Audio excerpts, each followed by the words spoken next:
What's up, guys? Welcome back to my channel. So I'm here today to talk about part 3 of the Real Housewives of Potomac Season 7 reunion, or Season 7, Episode 20.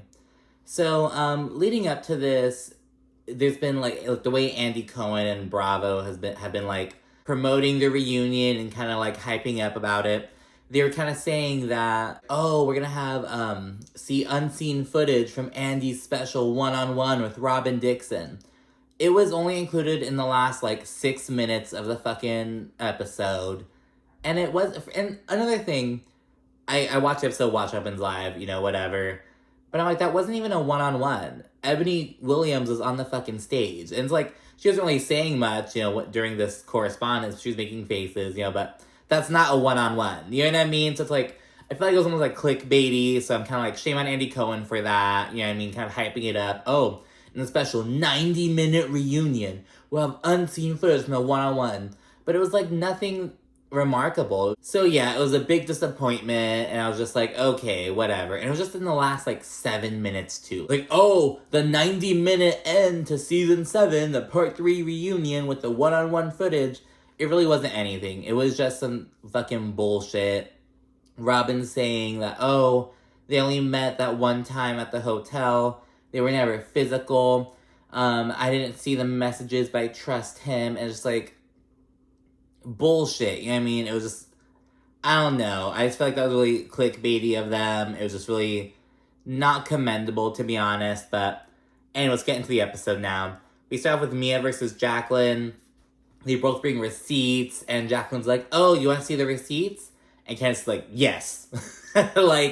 They're both ready to go at it. Jacqueline's here ready to defend herself, and Mia clarifies the reason why she popped off on Jacqueline. She says it was because Jacqueline made a comment about how Mia needs to get more dick, and she says that Jacqueline's the only one who knew that Gordon was a prostate cancer survivor, and I guess some of the treatments for prostate cancer can lead to erectile dysfunction. I didn't know that. So she says that's why it was extra personal, and that's why she went in on Jacqueline. But yeah, Jacqueline's really defending her honor. She says, oh, my home is not in foreclosure. You don't even have a home right now. What do you know? Kept talking about that. Jacqueline says that Mia and Gordon never helped her secure her Porsche. She brings out her fucking auto statement. I don't even fucking know what it is. It was girl, I don't fucking know what that was. But she says that's proof that they didn't help her get her Porsche. Mia and Jacqueline, they say that there's no mending between them. Jacqueline takes off shortly. She's only on stage for a very short amount of time. And when she's leaving, Wendy's like, oh, forward me the receipts. So, yeah, it's kind of funny. And then right when Jacqueline leaves, we have Sharice come out. And she's officially divorced from Eddie Jordan. She got a 50-50 settlement. Sharice and Robyn, they met back in 2002, as we know. But just, we know that Robyn met Sharice because Sharice's now ex-husband, Eddie, he was the coach for the Washington Wizards. But yeah, it was 2002, damn. But yeah, so they met back then, and Robyn says that everyone, aside from Karen and Wendy, are good friends with Sharice. And I'm like, I wonder if Sharice doesn't like Wendy. I don't know, maybe they're just not close, but I'm I wonder if she just doesn't like Wendy. I don't know, Sharice seems kind of more of a, kind of how Karen didn't like Wendy at first. I feel like Sharice is maybe on that same wavelength, except she hasn't really had a chance to, warm up to Wendy, so I don't know. And then we get a recap of the whole Karen versus Sharice bullshit, that whole whatever. And Andy says he's straight up confused about how, because Karen's saying that Sharice showing up to her mother's funeral, that was kind of her clout chasing, even though there were no cameras there, no one else was there. And Andy's like, I'm kind of confused, because if someone who I wasn't cool with showed up, at my loved one's funeral, I would, be happy if they reached out, came through. And Karen says, she doesn't expect everyone to get her mourning process, but she wants them to respect it. And she says that she declines to answer any more questions about her mother. Just whatever. And Sharice says that her attending the funeral was genuine. And Andy clarifies that the RHOP producers actually asked Sharice to come back. Sharice didn't come back, looking to, have a Karen takedown season. Andy says that he and production didn't even know that Sharice went to the funeral. So they're like, that could have been a clout chase because we didn't fucking know. You know what I mean? So, yeah. And Sharice also points out that Karen's whole story about how she and Sharice haven't been friends for 5 years is bullshit. She says that she went to, because Karen just turned 59. Sharice says that she was at Karen's 55th birthday party, and Karen's like, oh, that's because Matt asked me if you could be invited. And I said, absolutely. Like, I didn't really want you there, but, you know, I just let you come, like, because my assistant wanted you there or asked if you could come. So, there are also some other examples of, you know, some friendliness between Sharice and Karen. But it was still from, like, a few years ago. But they're kind of like, bitch, it wasn't like you guys weren't cool for the past 5 years. They're kind of like, it was more like 3.5, 4 years. But I'm like, that's still kind of some years. You know what I mean? None of these examples are from, like, last year or 2 years ago. But, you know, maybe Sharice was being careful because of COVID. I don't fucking know. You know what I mean? But, yeah, talk about that, and yeah, Sharice says that Karen has to get her lies and her date straight. She's not here for it. Andy then says that Sharice brought up every accusation in the book against Karen, and Sharice implies that there's more she could say. But Karen swoops in, and she says that she's heard a lot of shit about Sharice, but she doesn't bring inappropriate or sexual rumors because Sharice has children. But Karen says, I've heard things about you, too, of a similar nature. But Sharice is like, no, you haven't. No, you haven't. No, you haven't. So, yeah, there's more Sharice versus Karen. And they then get into Mia's own accusations against Karen about how she heard that she was having sex with some restaurant owner's best friend or something. The restaurant was, like, bleeped out. They even, like, put a little cherry blossom over Mia's face when she said the name of the restaurant. So it's like, they do not want their shit to be aired out on Bravo. So Andy asks about that, and Mia's response is, oh, did someone from Minnesota ask that question? It's like, what the fuck? Like, I don't know. So there's obviously some other weird shit brewing below the surface. But, yeah, you know, that whole thing comes up. She only said it to back up Sharice because Karen was like, oh, consider the source. Sharice is full of shit. She is saying all these things about me, but she's untrustworthy. But Mia's like, well, I've heard these things too, so Sharice can't be that untrustworthy. But it's like, Mia, like, Sharice is probably more trustworthy than you are, you know what I mean? So it's like, you trying to back her up isn't really doing much. It's like, it's throwing shit onto shit, you know what I mean? But, I don't know. But yeah, Karen says that Mia has to stop spreading rumors that everyone's sleeping around. She said that she said it about her and Wendy, and Mia just has to stop. So she turned it around on Mia. And then Robyn's like, so are all the rumors people are calling me about untrue? She says that they all get rumors from people around Maryland, around the DMV area and whatnot. And she specifically says, we don't get our rumors from the blogs. We get our rumors from actual people. So is what they're calling us and saying untrue? And Karen's like, look, Robyn, those same people calling you are calling me too. And I've been protecting your ass. I told you that shit back in Mexico. So yeah. We then move on to a Robyn Dixon segment. They touch on how she didn't invite Wendy's kids to her family flop day. Her whole prenup shit with Juan, the Jamaica elopement storyline, how she wanted to tag on her fucking elopement to Juan's brother's wedding for some fucking reason. Karen speaking on Juan's other woman that looked like her. They go into the whole fucking drawing and the sketch shit. And of course, her wedding, which went down on August 24th. And Robyn says her wedding was beautiful, and she's glad that she ultimately decided to have it in Maryland. She says that her parents got to be there. She got to have some really close people to her, like, help out with the wedding. And so, yeah, it went well. And Giselle admits that she was low-key bothered that she didn't get an invite to Robyn's wedding. She said that she thought that Robyn was going to text her that day and be like, hey, girl, like, be sure to come through, whatever. But she didn't. But yeah, she didn't have anyone there, aside from, like, her family. Robyn then says that Juan signed a prenup, but it's 50-50. And she explains that, like, they both agreed that they wouldn't be where they are today or who they are career-wise without the other person. So it's just fair that they split 50-50. And it's like, Robyn is doing everything to keep Juan. You know what I mean? Like, he was not down for the prenup, and now she's like, he signed it, but it's, like, not really. It's like as if he hadn't, like, what's the fucking point of having a prenup if it's gonna be 50-50? You know what I mean? Like, what's the fucking point? Although she did say that her businesses are hers. She gets to keep her fucking hat business and her podcast, basically. Hey, but good for her. Yeah, I mean, it's more than some other bitches have. You know, Ashley, they said that Ashley may have, like, a yoga line. Someone said that, or it's like a yoga thing. but it's never been talked about on the show. You know what I mean? So I have no idea about that. Um, but no, yeah, it's more than the other bitches have, but yeah, touch on that. Andy then asks if Robyn put a fidelity clause in the prenup, and she says no. And she jokes, I didn't put it because I could be setting myself up. No, you didn't, bitch. You didn't put it because Juan didn't want you to. And I really feel like, because Robyn and Juan have been together since they were like 16 years old, I really feel like she's just afraid to like, she doesn't want to be with someone else. She's afraid to like venture out there. You know what I mean? I don't know if it's just like something about Juan. I don't know if it's like her something like self-esteem kind of thing. I don't know if she just is content and doesn't want to like venture out. I don't know if she's like seeing these other people out here in the dating world, doesn't like it. Maybe she's doing her own shit. Maybe Robyn's creeping as well, but she's better at it. I don't know, but something is going on. You know what I mean? I don't know. Something's going on. Andy then asks Karen about Juan's other woman, and and Candiace is like, "Oh, we know what she looks like. We saw it on the show," referencing the little fake police sketch. And Karen's like, "Let's address that. That was a reach." And Candiace is dying about it. She says that was fucking funny. So yeah, and then we segue to how Robyn got ripped apart about her family flop event, about how it was super cheap. Robyn's like, it was a very last minute event. And it was like, that was terrible. And Robyn says she wasn't deliberately leaving Wendy's kids out, but Wendy disagrees. And yeah, it's like, just an invitation goes a long way. Andy then brings up the whole cop and state lawsuit.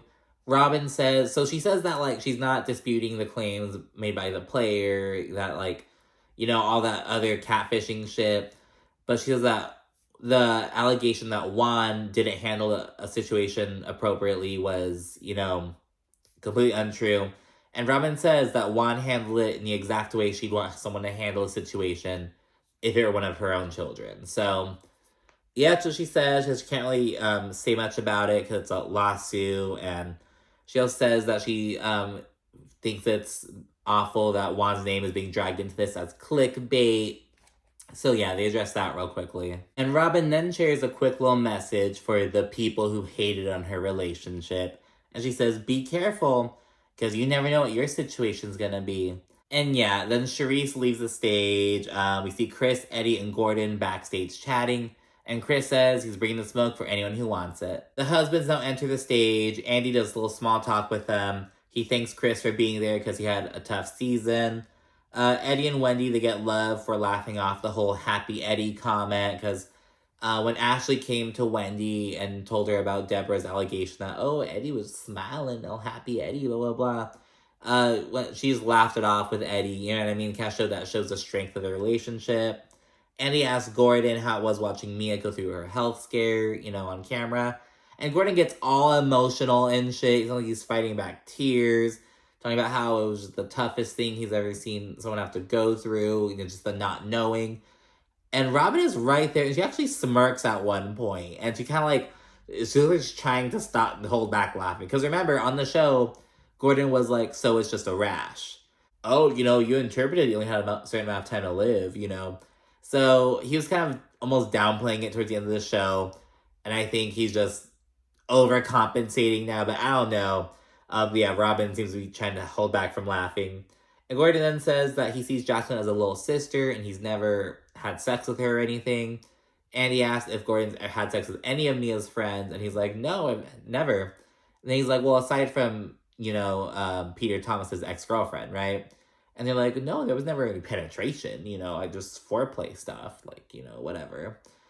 So, yeah. Andy then gets to the beef of the matter. He asks Chris how he feels about Giselle's allegation, seeing everything play out on camera. And he's like, well, I just don't know what I did. And I like to know what happened. He's been suffering through this for 10 months. He still doesn't have any answers. He's having to answer to his family, losing clients, all this shit. He's just getting upset and kind of agitated. He says I still have no idea what I did. What did I do? And Giselle's like, oh, I'm getting to that. And Chris like, spit it the fuck out. Like, he's not here for it. And Giselle's like, look, we're not going to have this conversation if you're going to be cussing at me, because that's not cool. And Candiace swoops in. She's like, no, it's not cool. Is your gutter snipe bitch ass lying on my family. Like, going off. Giselle says that she felt uncomfortable because Chris had a lot to drink and he put them in that situation. So she's like, that's what you did. You put us in that situation. Andy points out that Chris made Giselle feel a type of way, but he didn't do anything. Kind of just going into the meaning of the words that were used. More grilling Giselle. Chris brings up how, oh, well, every season, except for this one, whether it's in a confessional or a group setting or whatever, you bring up my penis. Because I remember Candiace made a comment when she first came on with Chris about how he has, a brown penis with a pink tip. Just kind of talking about his dick. I guess Giselle brings that up pretty often. And she's brought up a few times. I don't know if it's every season. She's brought up at least 3 or 4 times. Well, no, it's season 7. She's brought it up enough times for it to be every season. You know what I'm saying? But yeah, she talks about that. But yeah, so he brings that up and he says, well, I've never told you that it makes me feel uncomfortable, so I don't expect you to apologize. You never told me, that I made you feel uncomfortable in the moment, so how would I know? You're a grown adult, you're able to use your words well, so I'm not sure what the issue is. Giselle says that she's entitled to her feelings, and Candiace calls her garbage, so that she's the reason why women can't come forward with sexual assault and sexual misconduct allegations. And so Giselle sits there with her white-looking ass and thinks she can say whatever the fuck she wants and get away with it. Ashley and Mia rush to Giselle's defense, like, you can't call this black woman a white-looking person. That's not okay. Oh my god. Like, talking about that. They say that Candiace is bringing up colorism again when they just got through the colorism segment. And it's like, do they think that, that was, oh yeah, we talked about it, we're leaving it here, moving on. It's like, she's pointing out colorism again. She's pointing out that because of Giselle's appearance, she's used to being taken seriously with any kind of allegation she'll throw out, Wendy even gives Candiace a little caveat and says, coming off of the heels of a colorism conversation, I think you should kind of think about what you saying, oh, Giselle has white-looking skin, what implication that could leave. Basically saying that's almost reinforcing the divide between people with lighter skin tones and darker skin tones. But yeah, Candiace says she said what she said, she meant it. And I get what she's saying, you know what I mean? Because it's like, there are other Mexicans who pass, or are white passing, and they won't acknowledge the privilege that they get. You know what I mean? Well, it's like, I'm still this, I'm still that. And it's like, well, you're able to walk into a room and be perceived a certain way. Whereas I also walk into the same room and I'm perceived a different way. You know what I mean? Regardless of how Americanized or whatever, you know what I mean? So yeah, and Andy then redirects. Oh, but before that, Ashley's like, I have never talked about another person's skin color on this cat. Like, kind of just going on. It's like, okay, Ashley, whatever. Andy then redirects. Giselle offers an apology. Chris says he can accept that, but Candiace says she cannot. She's only apologizing now because it's convenient. She wrote it out all fucking season. Now at the fucking part 3 reunion, she apologizes. Candiace isn't here for it. Then we get a little Potomac After Dark segment about them wilding out in Miami. Mia and Wendy in Mexico, when they're at the club after the whole blowout. And then Robyn's bachelorette party. Some chit-chat about all the above. Wendy clarifies, because, remember everyone was like, oh, I heard that Wendy and Mia were in the club, talking about looking through his boxes, blah, blah, blah. Wendy says, look, we're in the bathroom. Candiace showed her coochie. Ashley showed her coochie. Mia showed her coochie, so I showed my coochie. It was just a little fun girl moment, production wasn't, it was in the bathroom. But yeah, so about that. There's no kissing, none of that stuff. Ray's asked to share his reaction to the rumors about Karen's infidelity. He says that's all bullshit. The season was really nasty, and he's really disappointed about it. And Giselle says something along the line, this isn't verbatim, it's kind of along the lines of well, why are the rumors about you bullshit, but the ones about Juan true? Sort of along those lines. And it's like, girl, get the fuck out of here. You know what I mean? It's like, rumors are rumors, but Juan has a track record. We now have the fucking word of this other bitch that came out, and it's like, whatever. There's also another thing floating on social media of Juan being in close proximity with a female student, a cop in state. She says she's the team's laundry person, works at the laundromat. I don't fucking know, but it's the speculation's out there about Juan, not only out there about Karen in the larger public sphere. Robyn then takes her a moment to kind of try to turn the tables, and she says that she feels like Karen implied that Juan sexually assaulted her. Because Karen said, oh, Juan hugged me so tight back in like season 3, I believe, that she said her breast went to her backbone. And so Robyn says that, and it's like, Karen never said that he sexually assaulted it. So it was a fucking reach. Karen clarifies, no, he didn't sexually assault me, but was he inappropriate? Yeah. Does he need to keep his hands to himself? Yes. And Robyn goes as far as to compare the fucking allegation Karen made to the one against Chris. But yeah, she tried and failed. The guy's an exit. Then fucking Andy, he brings out a JBL speaker, but being insecure by Candiace, and that's how they end the season. Then we go to Robyn for the last fucking 7 minutes, talking about how it's 2 weeks after the reunion, all this shit came out. The podcast and the headlines, the Watch Robyn's Live shit. And yeah, it was just nothing remarkable. One only met the girl once, they were never physical. But Robyn says she never even asked to see the correspondence. She just trusts her husband. I don't know. Robyn's a blind bitch. I don't care. And yeah, I don't know. This was probably the least exciting part of the 3-part reunion. But yeah, it's whatever. That's it for the season. We'll see what happens with Robyn, if she comes back full-time, if she's demoted, if she's off for a season, what Potomac does. But yeah, thanks so much for watching. Comment down below what you think will happen next for season 8, and we'll stay tuned for more. Thanks again. Bye.